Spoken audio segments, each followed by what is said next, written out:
Today, we're talking about the latest injury update around Austin Ekeler and Jayden Daniels. Next, we're going to be talking about three things that the Commanders must fix this season. And so before we go ahead and we jump into it, I first want to remind you to hit that subscribe button, just like Jayden Daniels is going to be hitting Terry McLaurin, Deebo Samuel, Zach Ertz, and many others for multiple touchdowns this upcoming season. And so in exchange for hitting that subscribe button, I'm going to give you nothing but daily content around the Washington Commanders. And so make sure that you hit that like, you hit that subscribe, and you join the Washington Commanders Insider family as we talk nothing but Washington Commanders football. And so with that being said, let's go ahead and let's jump into it.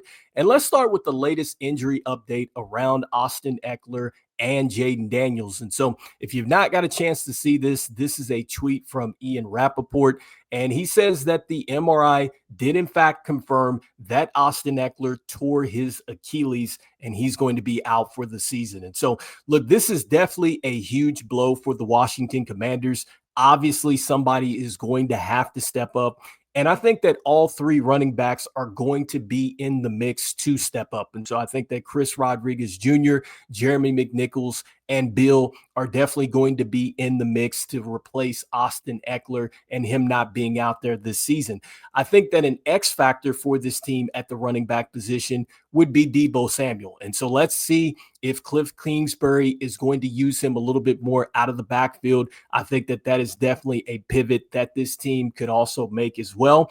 And I think that just when you look at personnel and just looking at it from a front office situation, does Adam Peters now look to add a running back via free agency? Is he looking to pick up the phone and perhaps make a trade? I think that this is something that definitely is worth monitoring. We'll see what happens as this team is about 9 days away from playing the Las Vegas Raiders. And so next, looking at an injury update around Jayden Daniels. And so, look, when we talked about this yesterday, there wasn't very much, but it looks like that momentum is definitely building here. And so this is something that you can read on Rigo's Rag. And within this article, it's going to take you to a tweet of JP Finley. And this is what he writes. And so he says that Dan Quinn will address reporters at 3:30 Monday, talking about Grant Paulson, who originally reported that Jayden Daniels had an MRI. And he says that from what I hear, there are some concerns, but not major. I'd expect news from DQ, if not before, and Jayden will likely miss some practice time. And so that's JP Finley. And so to add on to this report, if you got a chance to look at the football game today, and I'm talking about the primetime game between the Eagles and the Chiefs, at the end, Jay Glazer does an injury report around the NFL, and he talks about Jayden Daniels. He says that, he did get the MRI. He also says that he is going to be day-to-day and that we will find something out about him Monday. And so that's Jay Glazer, who also confirms this. And so, look, this is definitely interesting because we know that if this team is looking to really reach its goal of getting to the Super Bowl and winning it, it is going to need its franchise quarterback. And so definitely a little scary when you're talking about a knee and an MRI. And so hopefully Jayden Daniels is fine. We're hoping that, look, if he is going to miss some practice time, he's able to go.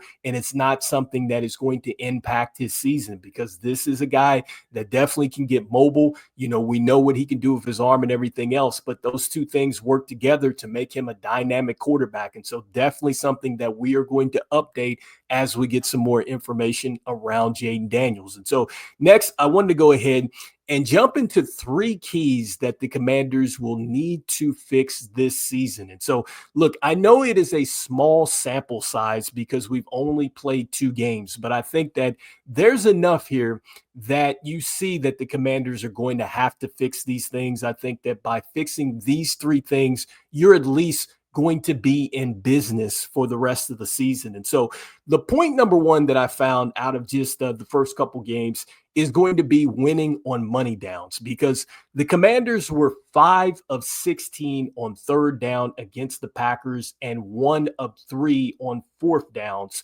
against the Packers. And so, again, I know it's early on in the season, but just looking at the fourth down total right there, the 1 of 3, last season, the Commanders were 20 of 23 on fourth downs, which was 87%.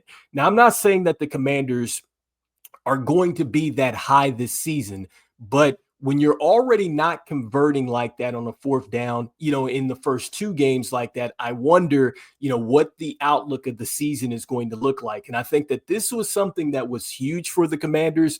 And granted, a lot of those fourth downs were definitely winnable fourth downs and things like that. But you got to put your team in position to win on those money downs. And when you're talking about third down conversions, this is huge. I think that any team that eventually goes off and wins the Super Bowl, they're able to keep opposing defenses on the field, and you keep elite offenses off the field. This is why, this is super important for the Commanders, because you're going against playoff teams that obviously they have some elite quarterbacks and things like that. And I think that one of your major strengths and one of the things that you can do to help your defense is to keep these teams off the field. And so I definitely think that this is something worth monitoring. And when you look at last season and their conversion rates and talking about the Commanders on third down, I believe they were 99 out of 217, which converted to 45%. So this is something that the Commanders will definitely need to clean up moving forward this season. Next, for the Commanders, they're going to have to find ways to get big plays. I think that when you look at the first 2 games, again, it's small sample size, but this last game, very concerning, because the yards per play, 3.5. In week 1, it was 6.6, which I think that's pretty good. And I think that they left a lot of money on the table in week 1. And I get, look, it takes a couple games in order for the team to get into rhythm, but this is something that they're going to have to fix. Last season, per play, this team was at 5.5 last season.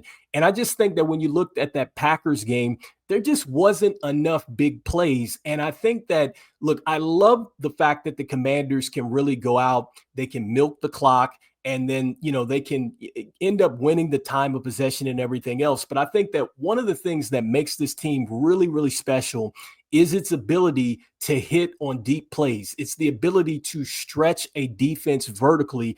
And I'm not sure that we necessarily have saw that. I think that the Commanders missed on some plays against the Giants. In fact, we know they did. There was a play that they missed on with Debo, and there was definitely a play that they missed on with Terry McLaurin. And those are money plays. Those are like staple plays of this offense. And it's something that the Commanders are going to have to fix moving forward. That is generally what took them to the top last year, was being able to hit on these big plays. And so, one of the things that I thought was interesting as far as looking at big plays, and especially looking at Jayden Daniels and his connection with Terry McLaurin, got a chance to see this article on ESPN.com. And within this, it's talking about the biggest takeaways and things like that. And so for the Commanders here in week 2, this was John Keim and his stat. And it says this, and so just paraphrasing this, it says that when targeting McLaurin last season, Daniels had a completion percentage of 67.3% and a total QBR of 89.4. So far this season, he's completing 53.8% with a QBR of 48.8.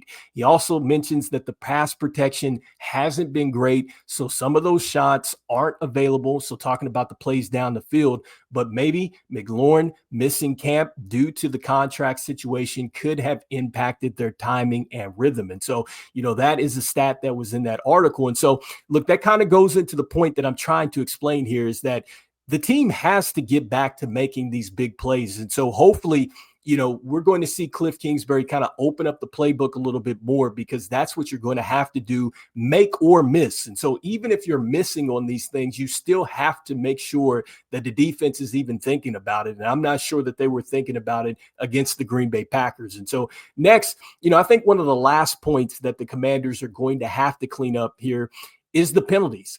And I know, again, it's just been 2 games, but just looking at some statistics here, last season, the Commanders had 111 penalties total, and that actually tied them for 13th. And so when you do the math here and divide that out, you're going to get 6.5 penalties a game. So far, they've got 17 penalties in 2 games. You do the dividing that out, it's 8.5 penalties. And so they are already almost at 3 penalties more through the first 2 games of the season. And so, when you're talking about now you're trying to push the football down the field, and then you're creating negative plays with penalties and things like that. And don't get me wrong, like, penalties are going to happen. That's just part of the game. That's part of competing. That's in any sport that has, fouls out there. You're going to commit some fouls, but you cannot work against yourself like the Commanders have done here over the first 2 games. And you got to give them some credit. They did clean up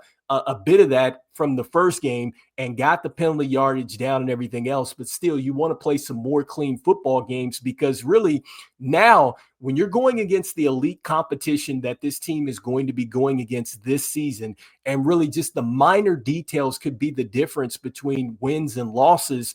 Like, this is going to be huge, especially if you just look at what happened here in week 2. There were a lot of close games. And so those penalties could mean everything. And so you don't want to come out of a contest and say, did they beat us or did we beat ourselves? And so those are the 3 things that the Commanders are going to have to fix. You need to win on money downs.